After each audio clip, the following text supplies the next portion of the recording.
Interim government for elections, Putin's remarks on Ukraine and West's reaction, new version of mineral deal with US may conflict with Ukrainians' European integration aspirations, and how European leaders promise support for Ukraine but have no unanimity on sending troops. The latest news next. Russian dictator and terrorist Vladimir Putin has proposed to introduce an interim government under the auspices of the United Nations in Ukraine. According to him, presidential elections can be held during this time, and only then can a peace agreement be concluded. What Putin meant and how Ukraine and the West reacted, reported by RBC Ukraine. What Putin said. The Russian dictator made the statement while talking to the sailors of the nuclear submarine Arkhangelsk on the evening of March 27th. Putin proposed to introduce an external interim government under the auspices of the United Nations in Ukraine to hold elections. In principle, of course, it would be possible to discuss the possibility of an interim government in Ukraine under the auspices of the UN, the US, with European countries, of course, with our partners and friends, in order to hold democratic elections, in order to bring to power a capable government that enjoys the trust of the people, and then start negotiating a peace treaty with them. With the Ukrainian government formed under such conditions, Putin believes it will be possible to sign legitimate documents that will be recognized worldwide and will be reliable. He said, quote, "I'm not saying that there are no other options, but this is one of the options, and there is such a practice in the work of the UN." He mentioned East Timor, Papua New Guinea, and parts of the former Yugoslavia as examples of countries where there have been several times what is called external government, interim administration within the framework of UN peacekeeping. Ukraine's reaction. Dmytro Litvin, Ukraine's presidential communications advisor, responded sharply to Putin's statement. He advised Putin to just pop some pills to kickstart his brain activity if he is once again struggling to understand who he needs to engage with to seriously move toward ending this war. Litvin emphasized that over the past 24 hours, Russia had struck at least 2 times at Ukraine's energy sector, despite the so-called energy truth. By the way, in just the past 24 hours, there have already been at least 2 confirmed Russian strikes that damaged Ukraine's energy infrastructure, and that's without even having the full reports for the day yet. The head of the Center for Countering Disinformation, Andriy Kovalenko, said that Putin is trying to disrupt the movement toward peace and delay the negotiation process. Regarding Putin's statements, he is doing everything to delay and disrupt the movement towards peace because he is not interested in ending the war. That's why he is constantly putting forward some crazy ideas and demands. It is possible to narrow his room for maneuver through tough economic restrictions on Russia and the strengthening of Ukraine. I hope this will become clear if Russia does not cease fire by Easter. He added that Putin is deliberately humiliating US President Donald Trump by hitting Ukraine's energy infrastructure and putting forward new crazy conditions. About reaction in the West, an unnamed representative of the White House National Security Council, quoted by Reuters, when asked about Putin's statement, said that Ukraine's governance is determined by its constitution and people. Putin has previously stated on several occasions that he did not consider Volodymyr Zelensky to be the legitimate president of Ukraine. Putin has previously stated on several occasions that he did not consider Volodymyr Zelensky to be the legitimate president of Ukraine. He demands elections. The presidential election in Ukraine was supposed to take place in 2024. Ukrainian law prohibits holding elections during martial law. Ukraine's leadership has emphasized that elections will be held after the war is over. World leaders recognize Zelensky's legitimacy. Yet, after the first talks between the US and Russian delegations in Saudi Arabia, US President Donald Trump said that the president of Ukraine allegedly had a trust rating of only 4%, effectively repeating the Russian propaganda. Later, he also called the president of Ukraine a dictator, although he later denied his words. Zelensky urged the American president not to repeat Russian disinformation. According to the latest KIIS poll, the level of trust in Volodymyr Zelensky among Ukrainians is 69%.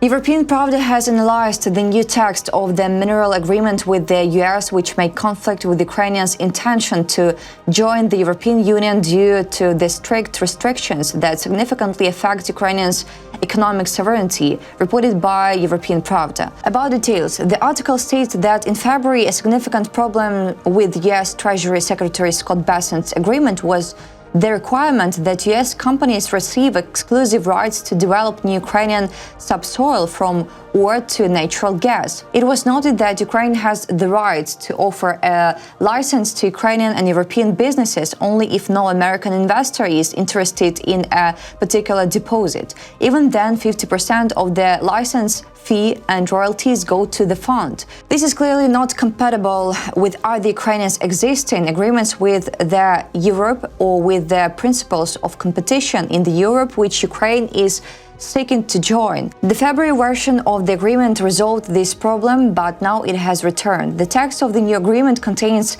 severe restrictions that significantly affect Ukraine's economic sovereignty. The document provides for the exclusive right of US companies to develop Ukrainian subsoil and key infrastructure projects. According to the text of the March agreement, US companies would receive priority rights to all future investments in natural resources and infrastructure. Only if they refuse will Ukraine be able to offer participation to other investors, including European ones. Meanwhile, the Ukrainian government is obliged to disclose all confidential details of such negotiations to the United States.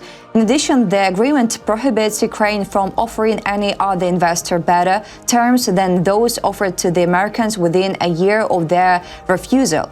A separate clause of the agreement obliges Ukraine to add to its license for the extraction of critical minerals a ban on their sale to buyers from countries which the US Development Finance Corporation defines as strategic competitors of the United States. There is therefore a risk that the European Union may also fall under this definition. This would set a precedent where Ukraine, which is seeking Europe membership, would have to restrict trade with its European partners. The most controversial clause is the one that deprives Ukraine of control over the fund, which will be used to reimburse the US for the value of the assistance provided.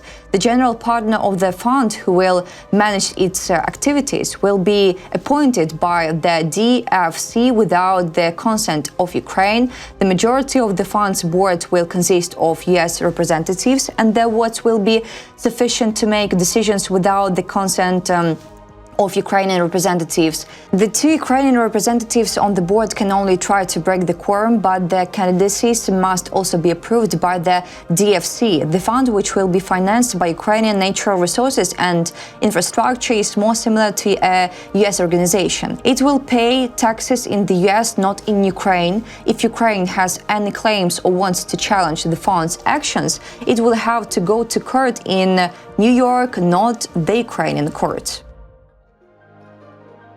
After the coalition of the Vilnius meeting in Paris on the 27th of March, only France and the UK are insisting on deploying a reassurance force to Ukraine, meaning their own troops. Italy is willing to send troops if they are part of a UN mission, and Poland has completely ruled out such a possibility. There is no unanimity among European leaders regarding the deployment of forces to Ukraine, reported by the New York Times. About details, French President Emmanuel Macron promised that the coalition of the Vilnius would continue to support Ukraine in its war against Russia and help protect peace in the future, including for some European countries, by sending troops to Ukraine soil once the conflict is over. However, Macron, who spoke at the closing of the European leaders meeting in Paris, said that the details of these forces are still being determined and there is still little information about who is ready to do what. The New York Times believes that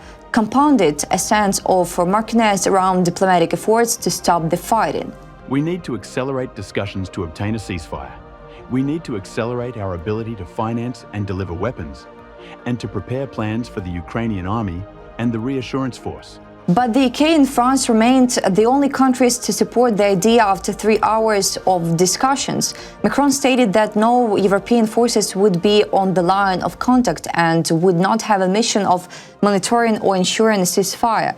He suggested that this task could be conducted by UN peacekeepers or other independent observers, while European troops would be based further from the front line to deter Russia. Europeans will also help train and support Ukrainian forces. Macron acknowledged that the leaders did not reach unanimity regarding the reassurance force.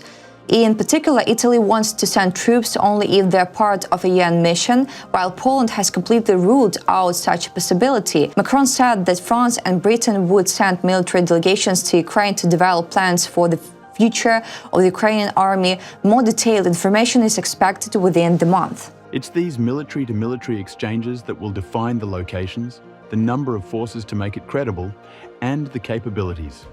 Nothing has been ruled out yet. We're looking at sea, air, and land. About details, Macron said after the meeting on the 27th of March that the leaders in Paris had also promised to increase short-term military assistance to Ukraine, including by speeding up the disbursement of loans backed by Russian assets, which had been agreed upon last year. We also unanimously agreed that now was not the time to lift sanctions, whatever they may be, he said.